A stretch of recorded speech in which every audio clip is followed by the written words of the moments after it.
We have an update regarding a deadly vehicle pedestrian crash in McHenry, Welcome North to Dakota, Burn, Babylon early Burn, Sunday episode morning following a 21. street dance. Andy O. Formal Intro charges music? have now been filed against the suspect in this case, Shannon Brandt of McHenry, North Dakota. He's been charged with 2 felony counts. One of criminal vehicular homicide, a Class A felony that carries a maximum sentence of 20 years in prison, and also duty in accident involving injury or death. That's a Class B felony charge that carries a maximum sentence of 10 years in prison. Now, according to the affidavit of probable cause in the case, this is what happened. Reading from the criminal complaint, quote, a highway patrolman was requested to respond to northern Foster County for a fatality hit-and-run accident. Trooper responded from his residence north of Jamestown. According to state radio logs, the reporting party, identified as Shannon Brandt, stated he struck the pedestrian because the pedestrian was threatening him. Brandt stated that the pedestrian called some people and Brandt was afraid they were coming to get him. Brandt admitted to state radio that he'd hit the pedestrian and that the pedestrian was part of a Republican extremist group. Once on the scene, I met with the officer, met with Foster County Sheriff Johnson, and was shown the area of the incident. Limited evidence was observed in the nighttime. A first responder who was first on the scene was interviewed and showed me where the male pedestrian's body was approximately located. The responder was identified and stated that the family of the pedestrian showed up along with the family of Brandt shortly after his arrival. The patrolman and Foster County deputy responded to Brandt's parents' house in rural McHenry and then to Brandt's house in Glenfield. There, Brandt was interviewed by the patrolman outside his residence and admitted to consuming alcohol prior to the incident.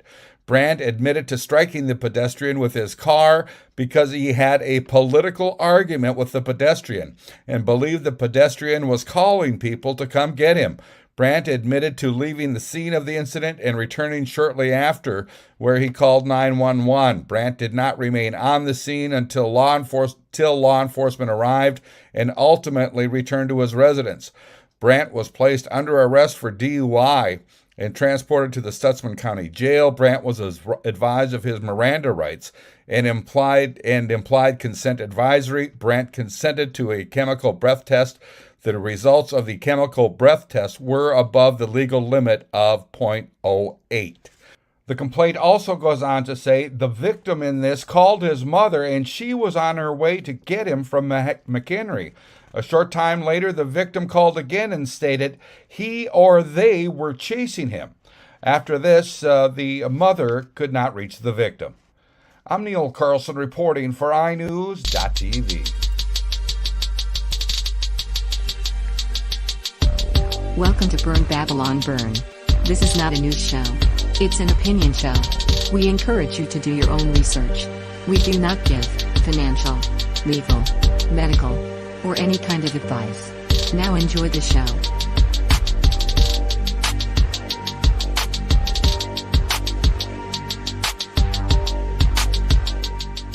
And welcome to Burn, Babylon Burn, episode 21. Mud and Andy O. And that was freaking... The double standard is unspeakable. It's beyond a double standard. The thing that happened where Biden came out and gave his speech, and then these things are happening. It just seems like we're looking at a lot more of this kind of stuff, and that's really frightening. But it's like ultra next level Trump derangement syndrome. Like I've got messages. Oh, yeah. I've got messages from people, family members that basically said, "Hey, I don't want to talk to you right now. Once Trump is in prison for crimes against humanity, and once he's in prison for trying to overthrow the republic," well, they don't say the republic. Once he's in prison, then we can start having a relationship again. Just like, how do you even end up with that conclusion? Yeah. Well, it's really sad that this kid lost his life, but you've also seen the other situation where they had that the Christmas march in Waukesha, and the guy ran through a crowd of people, and the media hardly covered it. This is getting tons of coverage in conservative spheres, but as far as the mainstream, nothing. They seem to be really intent on hiding crime. And well, for me, an interesting thing I've noticed in the last week or two is the narrative is really being they're trying to shape a narrative right now. They're hiding news extensively, and they're basically both sides now are essentially trying to shape a narrative to try to push different perspectives, because once the Democrat side is just shoving their own perspective. I mean, the last big piece of news was basically Ron DeSantis sending people up to Martha's Vineyard. And of course, there was that doublespeak up there as well. Oh yeah, we welcome all the immigrants and all this other stuff until they get here. And then we are going to send them to a military base. And I mean, with this kid, he actually had time to call his mom and say, this guy's chasing me down, before he got hit. And they let him out on bail. Yeah, I can't believe that they let him out on bail. It seems like 50,000, I guess, is what it was, and I think you only have to provide a certain percentage of that. So that's and if he owns a house, he can just do a handwritten signature. Leverage, yeah. So yeah, interesting you bring up the way that they seed narratives and everything like that, because I wanted to talk a little bit today about prebunking, and I dug around on the internet and found a slightly concise professor lecturing about prebunking, and I'm going to play that right here.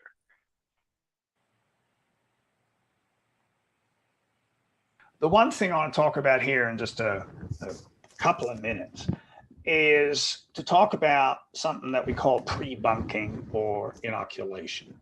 Now, that means is it loading? We warn people ahead of time of how they will be misinformed. We don't tell them exactly what misinformation they're going to encounter, because sometimes we don't know that. But we can tell them how they will be misled. Now, that works against things like radicalization. And there's also evidence that it works against conspiracy theories. Here's one example from a study by a colleague of mine, Karen Douglas from Kent, who ran an experiment with the following conditions. There's a control condition where nothing happens. People are just asked their intention to vaccinate. Now, this was predating COVID. So this isn't about COVID. This is just about vaccinations for their children, hypothetical decisions about those vaccinations. Now, if you expose people in another condition to a conspiracy about vaccinations, like involving the pharmaceutical industry and how, they just want to kill us all so they can make more money, then intentions to vaccinate decrease considerably, significantly so. And what's also problematic is that you don't get much relief from that if you afterwards tell people why there are reasons not to believe the conspiracy theory. Makes a little bit of a difference, but look at those two numbers. They're almost the same. So once people are exposed, you got a problem, at least in this experiment. However, if you flip around the order of the material, it's an identical material, just flipped around, where you first tell people, oh, by the way, you may be exposed to this conspiracy theory, and then you present the conspiracy theory. What you find is that then the intention to vaccinate is far less affected by the conspiracy theory than it would be the other way around. So that in the concrete context of vaccinations is an instance rather of prebunking. And the same can be done with other conspiracy theories, and we now have a large number of studies in the pipeline, colleagues of mine and I, where we show that over and over again that you can protect people against being misinformed by teaching them in 2-minute videos about misleading rhetorical techniques. So watching the Prebunkers do their Prebunking, because we can tell that one side almost completely controls the media. It seems like these Prebunkers are trying to set up for Democrats winning the midterms at this point, and you know, I know that sounds insane just because we don't see it in our news circles, but this is the kind of thing that passes in the mainstream press. The anger is is among the members of the Democratic Party, which is the party in power, which is so rare for that to be the case. People are enthused, they're engaged, they want to get out and vote, they want to participate in the process, and many Democrats, women, independents who were not that excited, were going to be in their jammies on election night as of a few months ago, they don't want their rights to be taken away. Right. And that has been a huge factor that's changed the dynamics. So that was Circle Back Saki, if you remember that lady. Yeah, but I mean, the thing with this one is, I mean, what essentially they're trying to do right there is they're trying to preserve the mail-in ballots that basically got the honking of the election to happen. They're trying to preserve that because it's a way for them to push through on a shadow level. It's. I mean, do you remember when the frogman, the frogs are turning gray? They're turning the frogs gray. Of course. Yeah, but do you remember when he was talking about how in order for in 2016? We had to have an overwhelming majority of people voting for Trump in order for them to just let Trump barely win.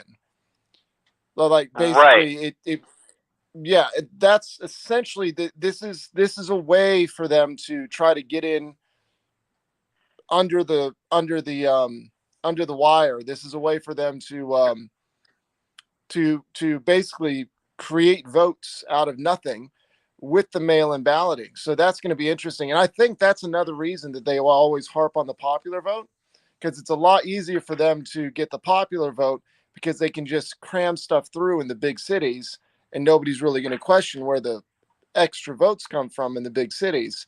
But whenever you get into rural state America, that's where they that's where they run into problems. And I mean, golly, if it was a popular election, holy crap, we would be in a world of trouble right now on everything from farming, growing food. Oh yeah. Being able to produce energy, everything, because they don't. People don't know how things work. Yeah, they don't. Oh, where does the electricity come from? Comes from the wall, obviously. You want to ban oil? Yeah. So the thing is, whenever it comes down to it, with when you're talking about rural counties, the rural counties, they're probably less secure, and they could probably get away with a lot there.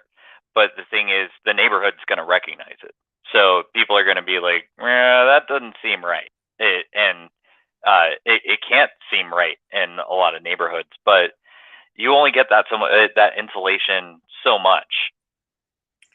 But it's also going to be harder for them to do because they're dealing with they're trying to harvest X amount of votes out of a very broad span of areas where they have to work with a whole lot of different people in leadership in order to figure out how to do that. Whereas in a big city, it's like this one district has like 4 or 5 million people in this one district. So proportional wise, It's a lot easier for them to get more votes out of a city, to create more votes out of a city. And so let's see, I'm hearing recently someone told me that they saw the news and that the news anchor was saying that Biden's the most popular president since Ronald Reagan. things like that. That's the thing that's passing through the M5M. Who said that? Who said that? I wish I had the clip, but man, I didn't find the clip. Gosh. I'm not sure if it was actually said. It was told to me by a friend, but it's a friend that I trust, and he saw it on the news. So my favorite clips that I see on shorts are African American or Black Americans, I think is the term that they want to go by now, are looking at, they're just like, we want Trump back in office. We're losing money right now. We're losing a lot of money. Get that guy back in office. This guy sucks. There was a poll that came out recently from Rasputin is what I was trying to say, but from that famous polling firm. Rasmussen. Yeah, I'm sitting here going Rasputin, and I'm just like, that was that crazy, like, mystical guy that got the czars killed or something. That's not what I'm talking about. It's Rasputin. But there was a poll that came out from them. 44%. Like if you ask Spanish immigrants, like Mexican Americans, stuff like that, if they have a problem, if they think it's exploitation to take the illegal immigrants and send them up to Martha's Vineyard, they were like, no. Oh, that's a great idea. So the Hispanics are 44% saying, yeah, like, it was something like 44%. It was a high number. We're just like, yeah, that's how many should go up there. And then something like 30% were undecided, and 33% said, no, you're actually like using people as political pawns. But the majority of them are just like, that sounds like a great idea to me. Let the left, let the left figure out what to do with it, because it's almost like I've been around a lot of commies and socialists in my life, and they always want to push the problem off onto the government. The government should be able to solve this problem, but in general speaking, they're saying the government far away from me, Texas, needs to solve the problem of this, but they can't send them back to their own country. Which, like for me, I've heard a couple people just be like, well, why didn't Ron DeSantis send those people back to Mexico or Honduras or wherever? It's like, because the federal government will not allow him to, but he can send them somewhere else in the U.S. And same thing for Greg Abbott. Well, apparently they were seeking asylum, and that's all you have to do whenever you show up at the border, say I'm seeking asylum. And we played that clip last week with Mayorkas, but I want to talk about the way that they're pre-bunking this situation is telling me that they're going to do something and pull something. And the thing about it is, I'm not really on either side, but I do know that one party has their pedal on the gas and the other party has their pedal on the brake. And we can't gas where we're at right now. If you hit the throttle now, you mean foot on the pedal and foot on the brake. Yeah. You said pedal on the pedal. Sorry. Oh, I thought I said on the gas, but I mean the throttle. But if they've got their foot on the throttle, and all of these crazy the climate tyranny, we're seeing that pass, and all the things that they want to pass. They want, they definitely want to have us disarmed, and it's really just a small handful of senators that are making sure that doesn't happen. And regardless if it's constitutional or not, they're going to be able to get away with a lot of things, and those barriers will come up around us. And what are we going to do about it when it happens? That's the thing, is like, I can see them setting it up, and what are we going to do about it when it happens? But they're also tying themselves into a corner. Like, unless you see a different, this is the way I'm seeing it. Like, I'm following what you're saying. I mean, the reason that Biden's in office is because of overreaction to COVID. That's the reason Biden is in office. Overreaction to COVID. No. It's because they changed the mailing rules for the ballots and but they use that as but that's part of overreaction. It was not necessary. That's what I'm saying. Right. I'm saying, and the reason we're in such stuff that they did. We're in economic trouble too. because of is the CARES overreaction to Act. COVID. I mean, Yeah. it's going to get really interesting because we have to get to a point where we start removing regulations and allow businesses to go full hog, or the entire world is going to be entering into a recession. It's not like before. I can't remember, when was Greece in a recession? Was that, what was that? 2012, where Greece's economy collapsed. But generally a recession It's happened a doesn't few hit. times.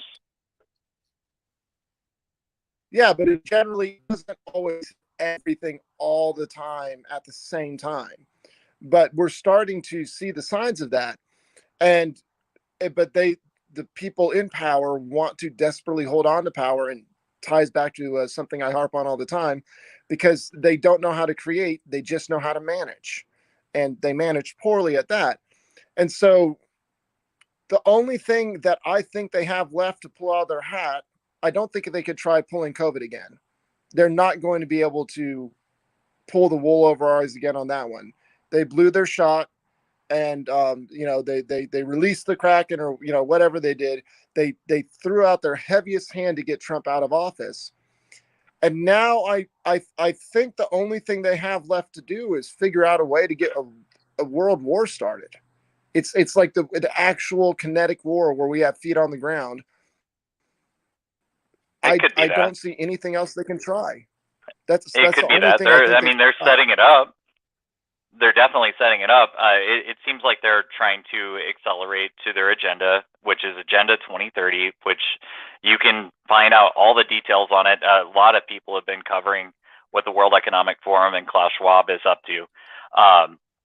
All of these things they're accelerating towards, and they got 8 years, but they're trying to get everything done as quickly as possible and get everything in shape. And we're dealing with a lot of things from this, and they always have a catastrophe waiting. They can hit us with anything anytime, and if they don't have one, they'll just invent one. They'll say something that happened was the big moral panic of the day, and say that, and it's run constant coverage on the news, and nobody even cares. Yeah. Well, there's an interesting preemptive strike that Scott Adams is trying to start, and I'm interested to what your thoughts on this are. His son-in-law died from fentanyl overdose that he did not know he was taking. He thought he was getting acid or something like that, and the fentanyl is killed more people than I think COVID killed, if I'm not mistaken. Yeah. The amount of and so Scott Adams is actually just in the last couple days has started. Well, he's already trying to take out ESG. Like he's basically putting his entire Dilbert career on the line to try to take out ESG scores, which is pretty awesome. I hope that works. But now he's trying to get people to actually get politicians to address the fentanyl problem, and get them to address it as in, what are solutions you can actually do to fix this problem with the cartel? The cartels are governing the Mexican border. And so but that might play into their hands as well. Because I mean, you could go a couple of steps above this thing, because we know it's made in China. Funny enough, it's made in Wuhan, China. And a lot of things are made there. A lot of chemical things are done there. But the company that owns it is called Teva Pharmaceuticals. They're the ones that make it. It's a prescription drug. And if you discontinue business with Teva, who is also the company that makes the chemical castration / transgender drug, those are two things that are really affecting our society right now. If you discontinue the use or the business deals that you have with a company like that, then it's going to really hurt their bottom line, and you can solve it that way. And you don't have to really deal with the criminals, because the criminals are importing things because there's a demand for it. Supply comes from demand. If there was no demand, there wouldn't be a supply. from what I understand, they're actually have their own manufacturing plants in Mexico now. The cartels are setting up. I haven't heard that, but it wouldn't surprise me. But I haven't heard that. But for me, the reason I bring that stuff up is the reason I bring that stuff up is because I'm trying to envision what they could try to use as the emergency, you know, to rig the elections again. Like they're going to try it. I thought Mar-a-Lago was. They've got to get us on this climate thing because that's their thing, and nobody's buying it. There wasn't even a hurricane this summer because it wasn't as hot as the media made it out to be. And yeah, so there's the possibility of climate. September. This has been the likelihood. This has been the coolest September I can remember in the last 20 years, and I work outside. It feels like February in Alabama right now. Nice. Yeah, and regardless, if we have a big winter storm, they'll say it's because of global warming somehow. That's part of the big agenda. And now that Charles is king, he's really big on going after this climate stuff. Where he shows up at the big climate conventions as well. So I can't remember the name off the top of my head. It was in Glasgow last year. But anyway, they always have an emergency or they can hype something. And all it takes really is, like we had the big winter storm in Texas last year, and they've hyped it up to push their agenda of trying to get Texas onto a grid that they can control instead of its own grid. That was their canned solution for it. Also, we know that they've been using weather technology for a very long time. In the Vietnam War, for instance, this is one of the most credible instances. They seeded clouds in order to make it storm there. It actually turned into a disadvantage for them. But there is ways that you can manipulate the weather with technology, and I personally think that a storm that powerful, the size of Texas, and Texas is enormous, as you know, I don't think that I think that had to have been tinkered with somehow. And then there's go ahead.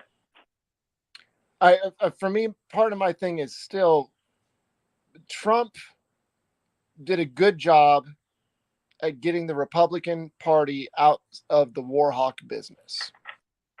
And he wrangled the party away from the neocons. Yeah, and in doing so, the liberals who are not completely brainwashed but just hate the idea of war, and the libertarians who hate the idea of war, are going to be way more likely to turn out for MAGA Republicans and populist American representatives. I think they screwed themselves. I think they're in a position now where they've tried every single thing they can, and they've pushed themselves into a corner. The amount of even people that believe in conspiracy theories, like straight up full on conspiracy theories that I've met, is through the roof. Because there's and my point on that is there is such a distrust in government right now. This, I think, is the highest level of distrust in government we've ever seen. And that's why I think the only thing they can try to do is go to war. But if they go to war, then if they do go to war, then they're going to lose the actual peaceniks, like the hard, peace-loving people on the hard left. They're going to start losing them if they decide to go to war, because they're going to question, like, why are we actually going to war? They're probably already questioning, why are we going to war? Like, funding Ukraine, why are we going to that level? While we're in probably one of the worst economies since the Depression, and we're just printing more money to give to Ukraine. It's like, you're just causing inflation to go worse. Freaking the housing market might just completely flip in a second here because they've raised the freaking interest rates again. in order to combat inflation. We're saber-rattling with a country that has nuclear capabilities, 2 countries with nuclear capabilities, and 2 countries that have a lot of fertilizer. That's yet again the people not knowing how things work. We could be in a lot of trouble. The thing, though, that I'm trying to explain is that the illusion is the important part that they need everyone to buy. They need them to buy the illusion, because I don't think that we've ever had any legitimate elections. And that's why Alex Jones was saying that before, is that people have to flood the situation so that they can't get away with cheating. Now, we need something. I mean, none of what they do, it has been legitimate for a very long time. Yeah, and it's always people, and it's generally people trying to hang on to power, but this is where, in my mind, it's up to us to actually figure out how to build in spite of them trying to put up roadblocks in front of the way. We have to become more creative. We have to actually build media, do podcasts, share the information, and do it in such a way where it sounds credible. That's why, you and me have been practicing this for like a year or so, is so that we could do better at it and sound more credible while doing it, because we learn the craft. And it's important for people to get involved. I mean, you saw that Rumble, which is a platform dedicated to free speech, is now on the stock market exchange. It's a publicly traded company now. We're either in my opinion, we're either at a point where everything's going to full on collapse, or there's going to be such an acceleration of creative people on the right and in favor of free speech and stuff like that. There's going to be such an acceleration of creative businesses that are created that they won't be able to keep up, because they can no longer manage people that no longer work for them. I think that might be part of it, is that it's like, you're trying to, block us on Patreon to where people can't earn donations and stuff like that through Patreon. Okay, well, now we have Locals, and Locals merged with Rumble and True Social. Now it's a publicly traded platform. Is that the answer to where we just outcompete them on the creative side of things, where we build more? Because Rumble is not like who's that company that Dan Bongino was doing before that got shut down because they were using Amazon servers? I don't pay a lot of attention to Bongino. But Bongino's company got shut down because they were using Amazon servers, and Amazon just took them down. So Rumble. Oh, okay. Oh, that was Parler. That was Parler. Okay, yeah. Yeah. So Rumble has all of its own servers. Rumble is working on massive email platform. Right. You see how they attack, and that's this whole situation that's upcoming. Is most of the stuff, as you know, is controlled by BlackRock, Larry Fink. Mm-hmm. So he's controlling a lot of money, like most of the money in the world. It's insane what they control, and that's how these things get funded and how our situations end up. And if you read the tea leaves, they want us to starve. They want us to freeze. They want Europe to freeze. Well, yeah. Well, and that's the and the backlash that's going to come against them. I mean, both the communists and the fascists were able to get power because they got screwed, and they were like, the poor working class can't get enough money to feed themselves. Let us take power, and then they killed more people through starvation, etc. Like they were just they got the people to buy into that. And so the question is, with the ability to share the information we have at this point, are we going to be able to shift it through the working class understanding being able to access the knowledge? That's what's interesting about Starlink right now. Elon Musk is moving Starlink over to Iran so that the people can gain knowledge of what's going on. There's huge protests going on in Iran right now. But that is gonna be really bad for them. Yeah, but what I'm saying is that right now, to me, it seems like we're in a new age where there's a possibility for shifting, because there's people that are wanting to get information out and share more liberty. And the people that want to be your masters and rulers are trying to figure out how to retain their power. And apart from war, I don't see anything else they could do. But with the amount of information that's shared around right now, I don't think we'd stomach war. I told you before, I think, about what Bluebeam is. It's you remember Coachella? I want to say it was about 2014 or so. Tupac came out on the stage. Obviously, Tupac was dead in 2014, and I'm not a believer in the Tupac is still alive conspiracies, but it was a holographic projection of Tupac, and he went up and rapped on the stage with the guys. They can do that so much better, do these holographic projections, and so they could do an alien invasion. They could do a lot of things that are not even real. There's a lot of things in the globalist playbook as far as what they could do to create panic and freak people out. And what does it cover for is the important thing. Most of the stuff that you see them doing, they've planned it out, they've wargamed it out, and here we are, we're experiencing it. The thing is, what is going to happen next? Yeah, but this is I was talking about this with somebody the other night. The largest centralization of power that, at least from my studies, happened was during the Middle Ages, where the church and the kings were able to centralize power by using religion and the lack of being able to learn knowledge to dominate the populace. Do you know when we entered into the Renaissance age? Do you know what caused that?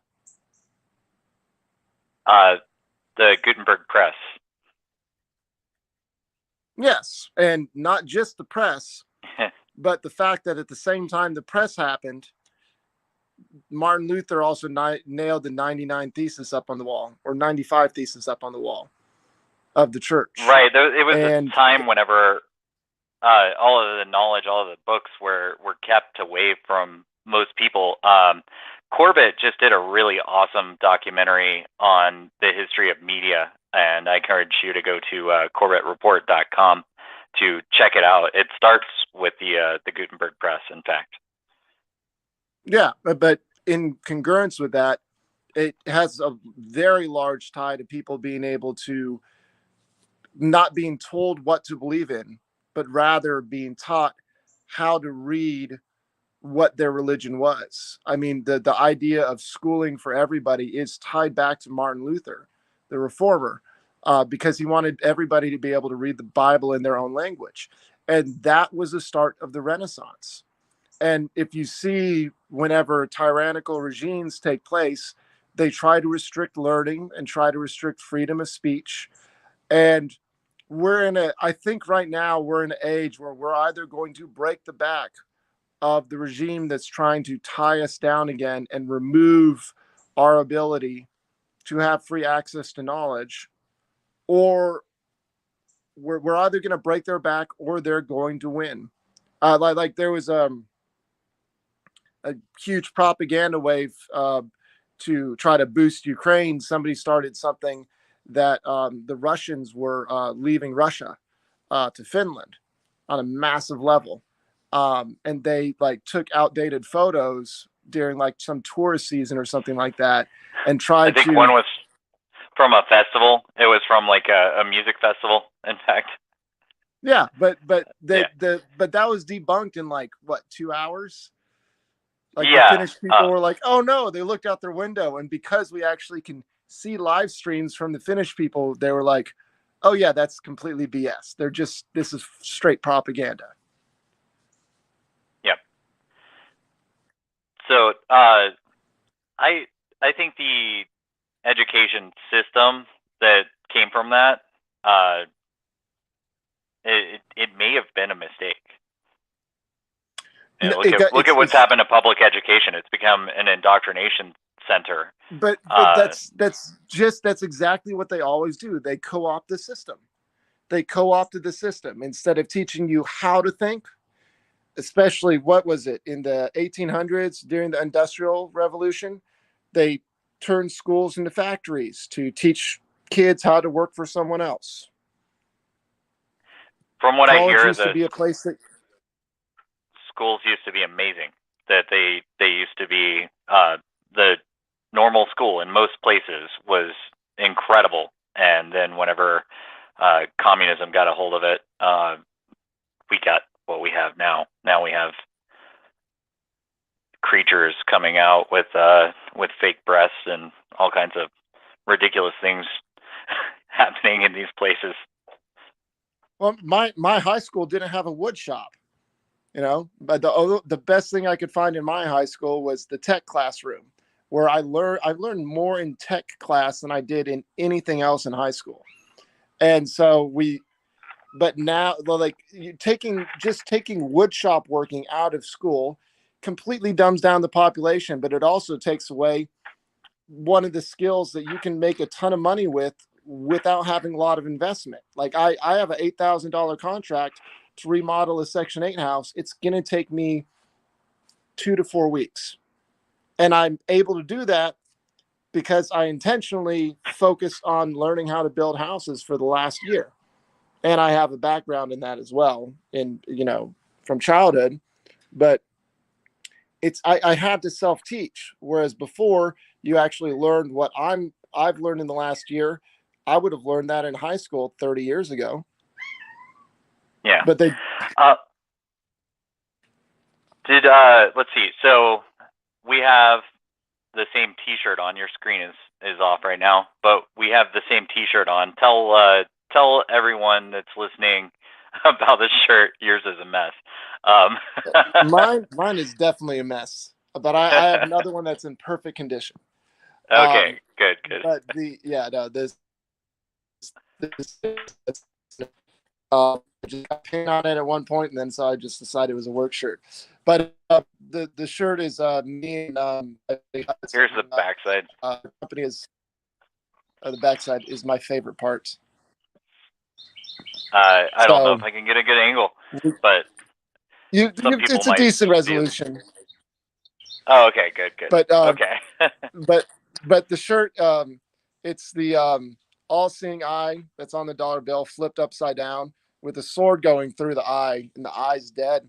And the shirt is basically slay your masters or slay your rulers. The idea is don't let anybody rule over you. And as long as you allow somebody to rule over you, you are going to be their slave on some level. The question for most people is they just go from job to job. They can choose who's going to be their master.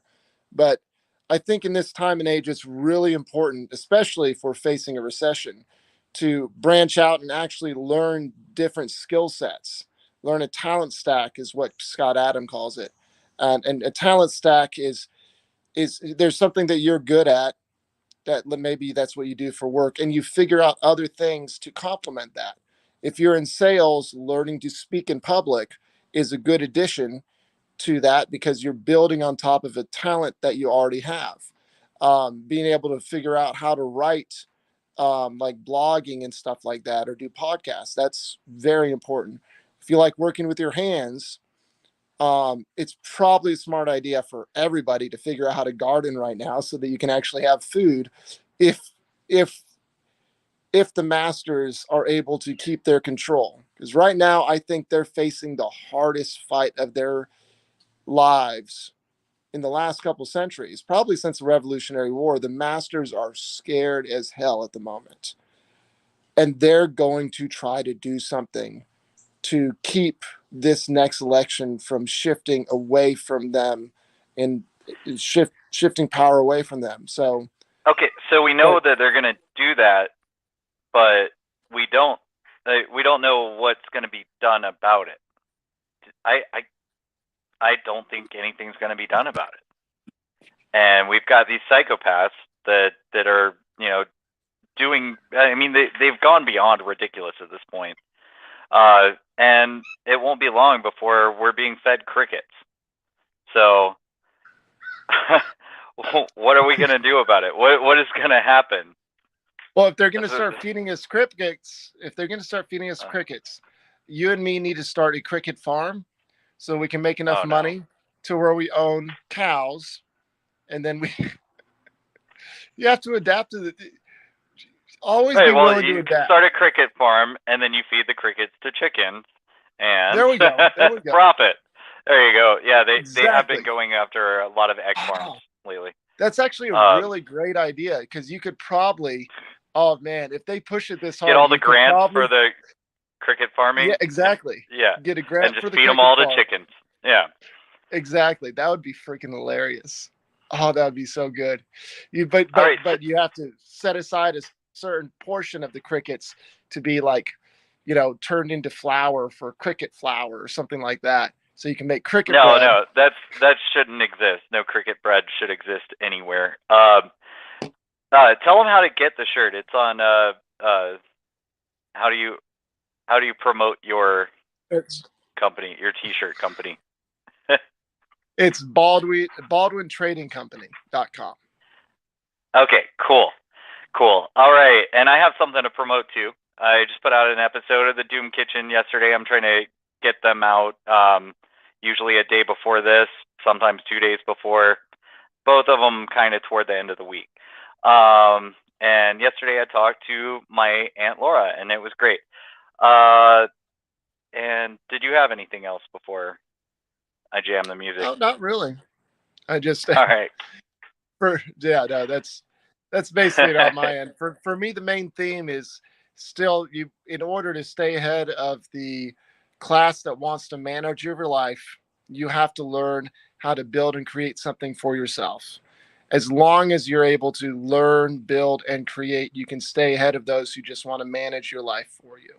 And to me, that's the most important way that you can slay your master, is to out-learn them, out-understand them, and out-compete them. All right, cool. This is Free Soul and Illuminati Congo with Gatekeepers.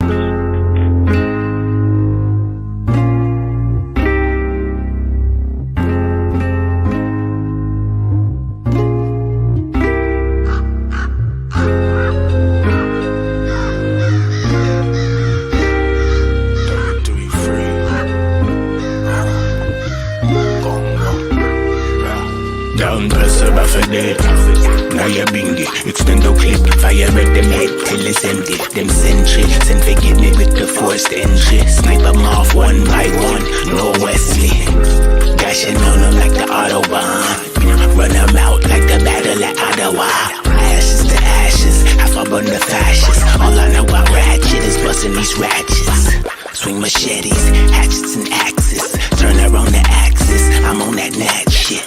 Times is drastic, minds is Jurassic. Reptilian brain, drained, afraid and hapless. But my own encampment, only working toward advancement. Homeschool classes get enchanted with the chaos magic. Ain't going up like Scarface on the staircase. In home bank, Derrick Grace, surplus in a gun safe. On my power up, stack my dollar up, smoke the flower up.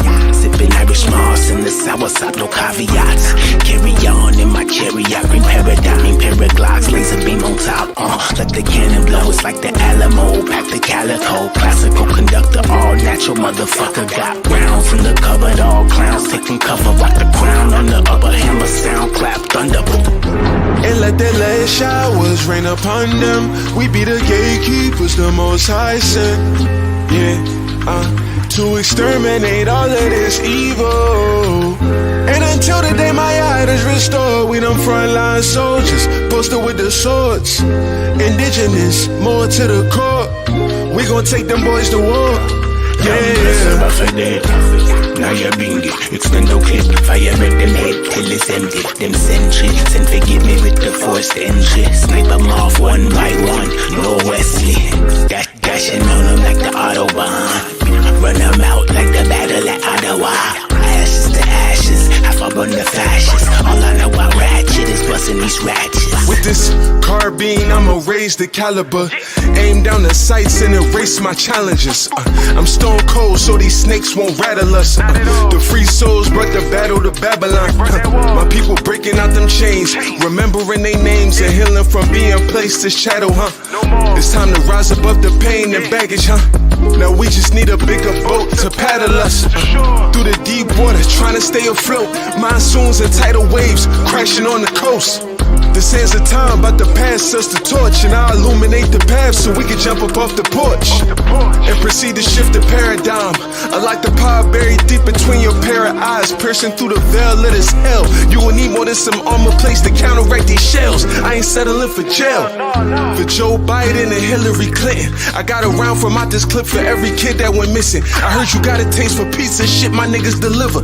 Bring it to your front door, piping hot out the smithing. Arm, leg, arm, head. Enforce out loud with this AR, bullets taking off limbs.